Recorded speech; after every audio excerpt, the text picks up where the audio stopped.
Assalamualaikum warahmatullahi wabarakatuh. Selamat pagi anak-anak.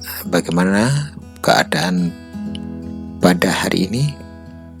Alhamdulillah, luar biasa. Kita dalam kondisi yang sehat untuk belajar bersama tema 7 subtema 3 bidang studi IPS. Hari ini kita akan membahas tema kegiatan pembangunan untuk mengisi kemerdekaan serta peristiwa lahirnya Pancasila. Kompetensi dasar yang kita pelajari untuk KI 3-nya adalah mengidentifikasi faktor-faktor penting penyebab penjajahan bangsa Indonesia dan upaya bangsa Indonesia dalam mempertahankan kedaulatannya. KI 4 menyajikan hasil identifikasi mengenai faktor-faktor penting penyebab penjajahan bangsa Indonesia dan upaya bangsa Indonesia dalam mempertahankan kedaulatannya. Tujuan pembelajaran yang pertama, siswa memahami peristiwa lahirnya Pancasila. Yang kedua, siswa menjelaskan peristiwa lahirnya Pancasila. Jangan lupa untuk visit channel youtube.com.c/DediHernanto, kemudian like, share, dan subscribe. Terima kasih.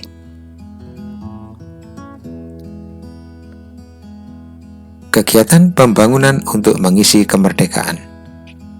Pembangunan dapat diartikan sebagai suatu proses yang dilakukan oleh manusia untuk memperbaiki tingkat kehidupannya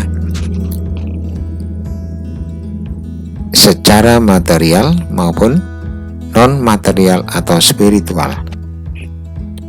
Usaha untuk menciptakan kemakmuran dan kesejahteraan rakyat yang hasilnya dapat dinikmati oleh seluruh rakyat secara adil dan merata.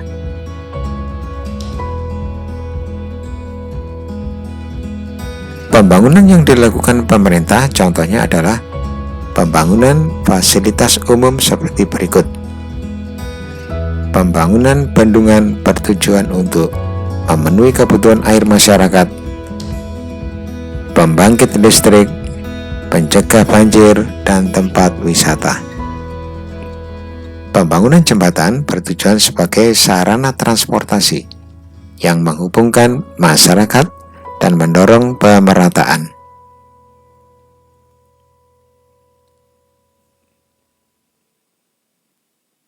Sejarah lahirnya Pancasila. Sidang pertama BPUPKI atau kepanjangan dari Badan Penyelidik Usaha Persiapan Kemerdekaan Indonesia yang dilaksanakan pada tanggal 19 Mei sampai 1 Juni 1945 membahas tentang rancangan dasar negara. Terdapat 3 tokoh yang mengajukan pendapatnya tentang dasar negara Indonesia seperti berikut. Nama tokoh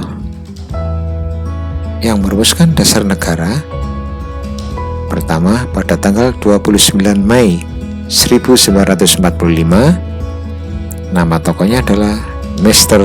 Muhammad Yamin. Rumusannya yang pertama, peri kebangsaan. 2. Peri kemanusiaan. 3. Peri ketuhanan. 4. Peri kerakyatan. 5. Kesejahteraan rakyat. Berikutnya pada tanggal 31 Mei 1945, Profesor Dr. Mr. Supomo merumuskan 1. Persatuan. 2. Keseimbangan lahir dan batin. 3. Kekeluargaan. 4. Keadilan rakyat. 5. Musyawarah. Pada tanggal 1 Juni 1945, Insinyur Soekarno merumuskan 1. Nasionalisme dan kebangsaan Indonesia. 2. Internasionalisme dan peri kemanusiaan. 3. Mufakat atau demokrasi. 4. Kesejahteraan sosial. 5. Ketuhanan Yang Maha Esa. Selanjutnya, kelima asas yang diusulkan oleh Insinyur Soekarno disebut Pancasila. Peristiwa tersebut melatar belakangi penetapan hari lahir Pancasila yang kini kita peringati setiap tanggal 1 Juni.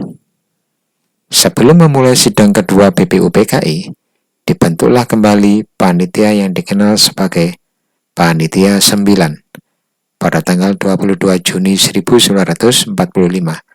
Panitia 9 mengadakan rapat yang kemudian menghasilkan rumusan dasar negara yang tercantum dalam Piagam Jakarta.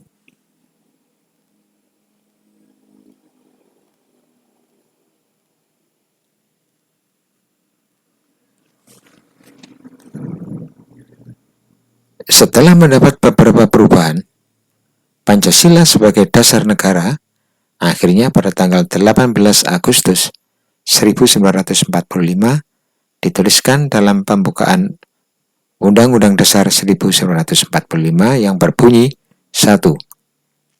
Ketuhanan Yang Maha Esa. 2. Kemanusiaan yang adil dan beradab.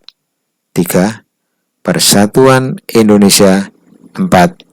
Kerakyatan yang dipimpin oleh hikmat kebijaksanaan dalam permusyawaratan perwakilan. 5. Keadilan sosial bagi seluruh rakyat Indonesia.